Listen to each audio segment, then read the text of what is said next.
खबर है। Noida international airport, जिसे जेवर एयरपोर्ट के नाम से भी जाना जाता है, जल्द ही आम लोगों के लिए खुल सकता है। मुख्यमंत्री योगी आदित्यनाथ ने संकेत दिया है कि प्रधानमंत्री नरेंद्र मोदी 28 मार्च को इस महत्वाकांक्षी परियोजना का उद्घाटन कर सकते हैं। लखनऊ के लोक भवन में आयोजित एक कार्यक्रम के दौरान, जहां सरकार के 9 वर्षों के कामकाज पर आधारित नवनिर्माण के 9 वर्ष पुस्तक का विमोचन हुआ, वहीं मुख्यमंत्री ने इस बड़े प्रोजेक्ट को लेकर अहम जानकारी साझा की। उन्होंने बताया कि प्रधानमंत्री को उद्घाटन के लिए आमंत्रण भेजा गया है और तारीख लगभग तय मानी जा रही है। आप भी सुनिए सीएम योगी आदित्यनाथ ने क्या कुछ कहा है। देश में 16 डोमेस्टिक एयरपोर्ट, 4 इंटरनेशनल एयरपोर्ट और 5वां देश का सबसे बड़ा इंटरनेशनल एयरपोर्ट जेवर में हमने अनुरोध भेजा है आदरणीय प्रधानमंत्री जी से। 28 मार्च को उद्घाटन के लिए हमने आदरणीय प्रधानमंत्री जी को आमंत्रित किया है। आप सोचो ना, जेवर एयरपोर्ट बनेगा, उत्तर प्रदेश की अर्थव्यवस्था में कितनी ग्रोथ होने जा रही, 1 लाख करोड़ रुपए की आएगी उसमें इनकम उत्तर प्रदेश सरकार की। मुख्यमंत्री योगी आदित्यनाथ ने कहा कि बीते 9 वर्षों में उत्तर प्रदेश की हवाई कनेक्टिविटी में बड़ा बदलाव आया है। पहले जहां सीमित एयरपोर्ट थे, वहीं अब राज्य में 16 डोमेस्टिक और 4 इंटरनेशनल हवाई अड्डे संचालित हो रहे हैं।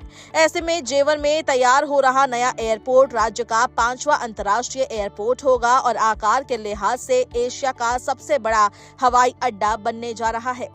गौतम बुद्ध नगर जिले के जेवर क्षेत्र में यमुना एक्सप्रेसवे के पास बना ये एयरपोर्ट आधुनिक तकनीक और पर्यावरणीय मानकों को ध्यान में रखकर विकसित किया गया है। शुरुआती चरण में यहाँ एक रनवे के साथ सालाना करीब 1 करोड़ 20 लाख यात्रियों को संभालने की क्षमता होगी। भविष्य में इसके विस्तार के साथ ये क्षमता कई गुना बढ़कर 7 करोड़ से ज्यादा यात्रियों तक पहुँच सकती है। ये एयरपोर्ट दिल्ली एनसीआर के लिए भी बेहद महत्वपूर्ण साबित होने वाला है। फिलहाल दिल्ली का इंदिरा गांधी अंतर्राष्ट्रीय हवाई अड्डा यात्रियों के भारी दबाव का सामना कर रहा है। ऐसे में जेवर एयरपोर्ट इस दबाव को कम करने में अहम भूमिका निभाएगा।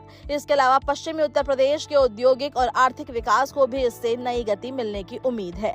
कनेक्टिविटी के लिहाज से भी इस एयरपोर्ट को खास बनाया गया है। इसे दिल्ली मुंबई एक्सप्रेसवे और अन्य प्रमुख मार्गों से जोड़ा जाएगा, जिससे यात्रियों को आने जाने में आसानी होगी।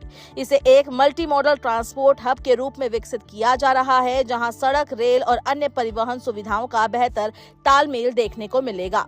सुरक्षा को लेकर भी प्रशासन पूरी तरह सतर्क है। एयरपोर्ट के आसपास के क्षेत्र को नो फ्लाइंग जोन घोषित कर दिया गया है, जिससे किसी भी प्रकार की ड्रोन गतिविधि पर रोक लगाई जा सके। इसके अलावा एयरपोर्ट की परिधि से करीब 18 किलोमीटर के दायरे में लेजर लाइट के इस्तेमाल पर भी प्रतिबंध लगाया गया है, ताकि विमानों की उड़ान और लैंडिंग में कोई बाधा न आए। जेवर एयरपोर्ट सिर्फ एक नया हवाई अड्डा नहीं, बल्कि उत्तर प्रदेश के विकास की एक नई उड़ान का प्रतीक बनकर सामने आ रहा है। अब सबकी नजरें 28 मार्च पर टिकी है, जब इस महत्वाकांक्षी परियोजना का औपचारिक शुभारंभ हो सकता